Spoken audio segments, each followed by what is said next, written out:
They agreed to just 1 month. He lives by lists. She lives by feelings. Their friends set one rule. 1 month by his schedule, 1 month with no plans at all. Alarms, chaos, laughter, tears.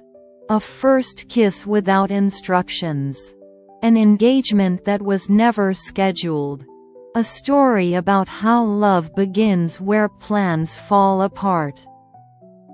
Love Stories Max. Welcome to my channel. Enjoy watching, friends. 1 month off the plan. My name is Joan, and I truly believe that plans are the universe's favorite way to laugh at you. I work as a children's book illustrator.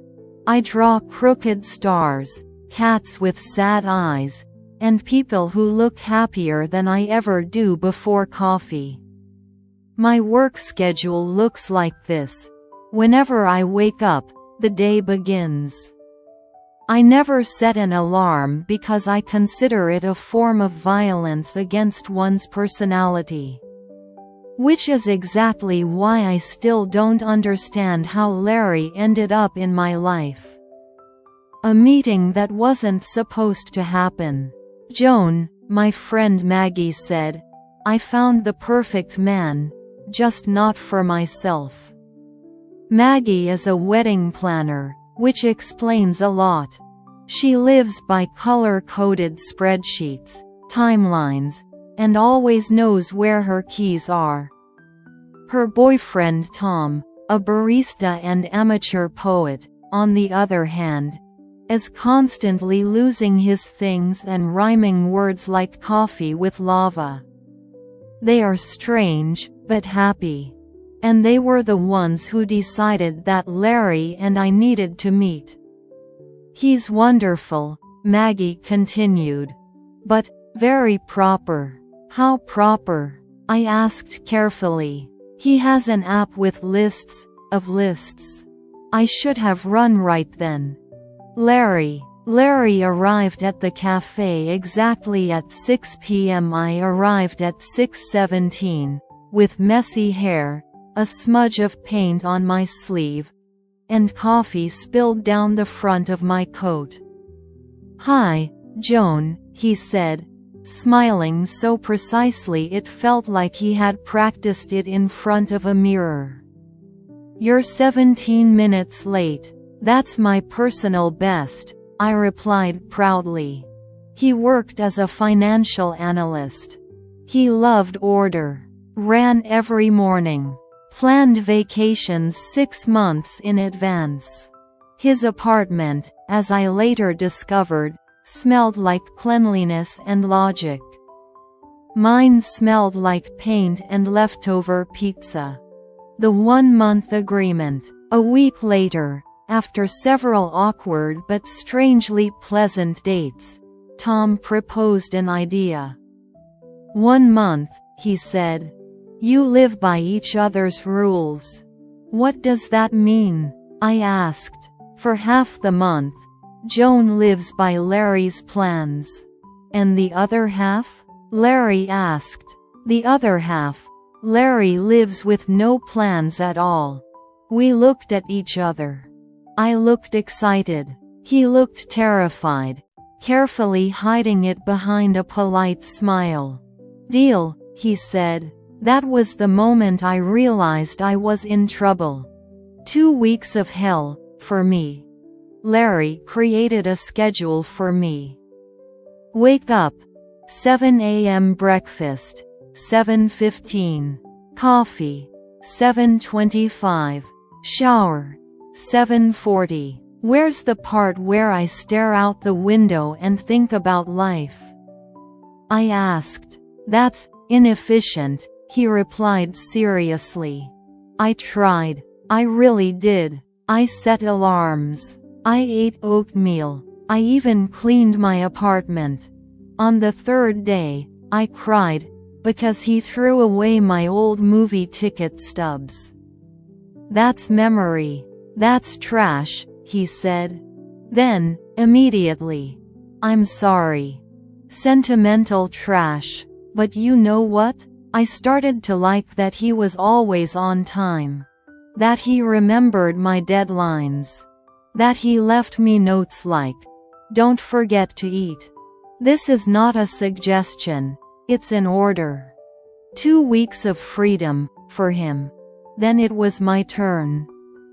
I took away his alarm clock, deleted his list app, and said, "Today, we're not planning anything." He looked at me like I had just announced we would be living without oxygen. We slept until noon, had pizza for breakfast. I dragged him up to the roof to watch the sunset simply because I felt like it. "What's next?" he asked. "We'll see." By day 5, he laughed for no reason. By day 7, he forgot what day it was. By day 10, he said, "I feel good." I was falling in love quietly. Slowly. With the way he was learning to live between the lines, not just by the list. When the month ended, "So what now?" I asked, standing at his door. "Now," Larry said, "I want to plan with you. And I want to sometimes plan nothing with you." He smiled. "Not perfectly. Honestly. Deal. And you know, I still hate alarm clocks." He still loves lists. But now, in our shared plan, there is one item written by hand. Get lost together. No time. No rules. Just us. And that is my favorite item of all. Our first real date after that month didn't have a name in Larry's calendar. And that alone felt like a miracle. "So, what time is it?" he asked, glancing at his watch. "The kind that works for us," I said, pulling him by the hand. We walked without a route. Just through the city. I told him about a book I never finished illustrating. He told me how, as a child, he lined up his toy cars by color. And then hid one so the system wouldn't be perfect. "You're serious?" "Completely. Otherwise it scared me." We sat in a tiny restaurant with wobbly tables and a waiter who forgot orders. Larry smiled nervously, then relaxed. "You know," he said, "this used to drive me crazy. And now? Now I'm here, with you. And that felt more important than any plan." We stepped outside late. The city breathed warm air and streetlights. Larry was quiet longer than usual. "Are you calculating something right now?" I asked. "Yes," he admitted. "How many seconds I've wanted to kiss you. And the result? Too many." He didn't rush. There was no dramatic movie moment. Just his hand, warm, slightly unsure, on my cheek. The kiss was gentle, unhurried, like he was checking whether this moment could be trusted without instructions. I smiled first. "That was unplanned," he said. "My favorite kind," I replied. A few months later, he started planning something again. I noticed. Too much pocket checking. Too many careful questions like, "Do you like surprises?" "Only if they're honest," I answered. That day, we drove out of the city. No restaurant. No crowd. Just a field, the wind, and a blanket. Which he had, of course, remembered. "Joan," he said as the sun touched the horizon, "I've lived my whole life by lists." He pulled out a small box. His hands were shaking.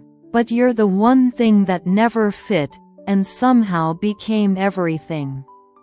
"Larry, I don't know exactly what comes next. But I know I want to wake up with you. Even without an alarm. I laughed and cried at the same time. "Yes," I said. "Absolutely yes." He slid the ring onto my finger. It was simple, perfectly imperfect. A year has passed. Exactly 1 year since the evening Larry slipped the ring onto my finger with trembling hands. Like he wasn't afraid of losing me, but of not saying the most important thing in time. I wake up before him now. That still feels like a small miracle. Our home isn't perfect. One wall in the living room still isn't painted because we can't agree on which shade of white is the right one. My sketches are pinned to the fridge with magnets from different cities. Next to them is Larry's list. Buy milk. Water the plants. Kiss Joan. He never crosses out the last one. Our wedding was us. Small. Warm. Maggie started crying before the ceremony even began. Tom played the guitar and forgot a verse, but that only made it more real. Larry stood in front of me in a suit he had chosen months in advance, with a tie tied just a little crooked. I knew why. Nerves. And me. I prepared a speech, he whispered. But I decided not to read it. And I fell in love with him all over again. "Joan," he said out loud, "you taught me that life doesn't fall apart when a plan disappears. It just becomes real." I took his hands. "And you taught me that love isn't a cage. It's a place where you're allowed to stop." We don't live perfectly. Sometimes he still wakes up at 7 a.m., even on weekends. Sometimes I draw until 2 in the morning again. We argue about whether the bedroom needs a rug. And we make up in the kitchen, under soft lights and late-night tea. But now we have our own rules. We have Sunday mornings without clocks. Spontaneous trips and planned dinners. A to-do list, and space for chaos. And every night, before sleep, Larry looks at me and says, "Today wasn't on the schedule. But it was ours," I reply. And that's the best kind of conclusion.